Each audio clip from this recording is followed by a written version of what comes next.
I'm Courtney Terrio in Edmonton, and more than 60 years ago, this facility behind me became the first bunker that also served as a fully functional command center. This at the height of the Cold War, when a nuclear attack almost seemed imminent. Well, flash forward to 2018, and following what happened in Hawaii this past weekend, a lot of people are asking just how prepared are Canadians? For nearly 40 minutes this past weekend, people in Hawaii feared the worst. Fortunately, an alert warning of an impending ballistic missile attack turned out to be human error. Still, it prompted many of us to ask ourselves, how would we stare down a similar situation? I'd probably call my family and then see what's going on with them. I saw a tweet the other day about a guy saying that if he was at a restaurant or something, he'd get the most expensive bottle on the shelf.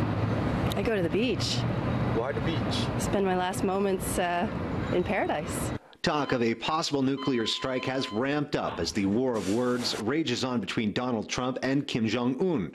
But despite being wedged geographically between the U.S. and North Korea, most Canadians don't seem particularly fazed. To be honest, I'm not super concerned. I think most of it is just rhetoric. I feel like we're a very safe place, but I don't know how prepared we'd be. Still, there are warnings in place in the event Canada becomes a nuclear target.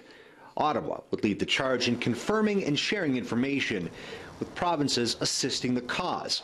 For example, Alberta's emergency alert system would broadcast on more than 150 television and radio stations. A warning would then also go out to nearly 200,000 people who signed up for text alerts, along with another 200,000 via social media. But even then, would Canadians know what to do next? If I was at school or I was at work, I'd just try and figure out what's going on before anything.